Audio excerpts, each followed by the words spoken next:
نمازی کی نماز کے اندر چار حالتیں ہیں اور ان کا مقصد کیا ہے؟ ناظرین مکرم، نماز کے حوالے سے، نماز کی چار مختلف حالتوں کے حوالے سے ایک بڑا ہی خوبصورت تاثر، ایک بڑا ہی خوبصورت پیغام جو صوفیاء کرام ہمیں دیتے ہیں وہ کیا ہے؟ نماز جہاں بندگی خدا، رب سے ملاقات کا ذریعہ، بندے اور رب سے ایک تعلق کا ذریعہ اور سبب، وہیں یہ نماز ہمیں دنیا کی ناپائیداری اور سفر آخرت کی طرف راغب کرتی ہے۔ ناظرین مکرم، ایک نمازی نماز کے اندر چار حالتیں تبدیل کرتا ہے۔ پہلی حالت کیا ہے کہ وہ قیام کرتا ہے، دوسری حالت رکوع، تیسری حالت سجدہ اور چوتھی حالت قعدہ ہے۔ یہ چار پوزیشنز ایک نمازی نماز کے اندر تبدیل کرتا ہے مختلف ارکان بجا لانے کے لیے۔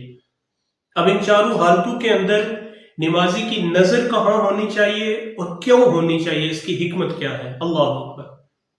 علماء کرام فرماتے ہیں کہ بندہ جب نماز کے اندر کھڑا ہوتا ہے، قیام کی حالت میں کھڑا ہوتا ہے، تو اس کی جو نظر ہے وہ اس کی سجدہ کی جگہ پر ہونی چاہیے۔ جس جگہ اس نے سجدہ کرنا ہے نگاہ وہاں ہونی چاہیے۔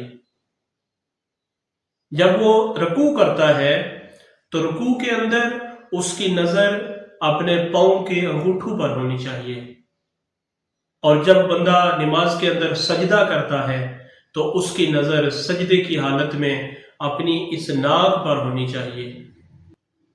اور چوتھی پوزیشن، بندہ جب قعدہ بیٹھتا ہے، تشہد کے لیے بیٹھتا ہے، تو علماء فرماتے ہیں کہ اس کی نظر اپنے دامن کے اندر، اپنی گود کے اندر ہونی چاہیے۔ اب اس کی حکمتیں کیا ہیں، فلسفہ کیا ہے؟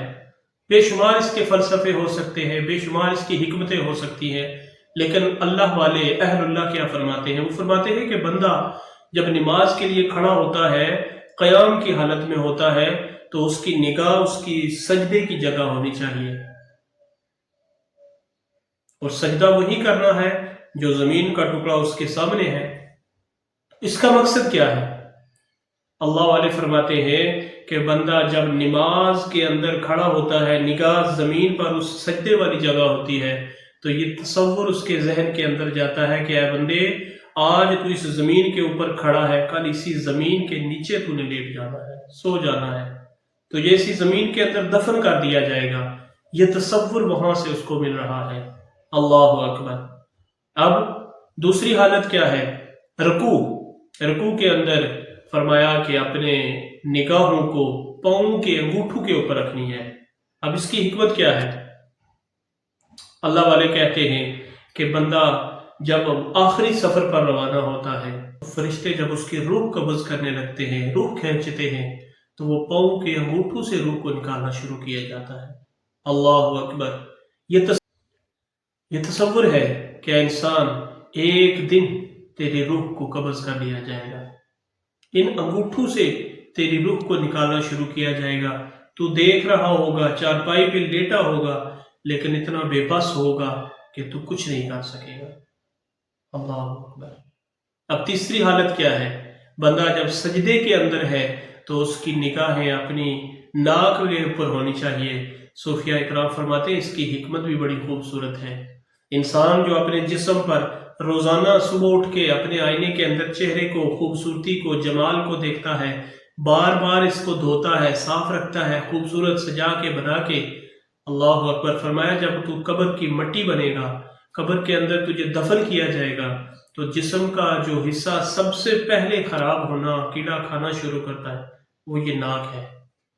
اس ناک کو سب سے پہلے مٹی جو ہے وہ ختم کرنا شروع کرتی ہے، اور انسان کو یہی تصور نماز کے اندر دیا جا رہا ہے کہ اے بندہ خدا، ایک دن تیرا یہ جسم فانی جو ہے یہ ختم ہو جائے گا۔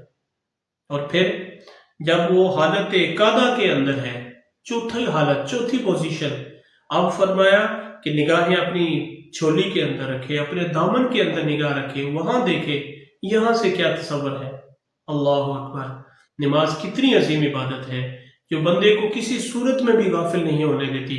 فرمایا جب تو دامن کے اندر اپنی اس گود کے اندر نگاہ رکھے گا تو تصور جائے گا کہ انسان آج حلال کی، حرام کی تجھے کوئی تمیز نہیں ہے، دنیا کے مار کے پیچھے تو محو ہو گیا ہے، دنیا کے اندر گم ہو گیا ہے، مال و دولت جمع کرنا، مال اکٹھا کرنا، یہی تیرا زندگی کا منشور ہے۔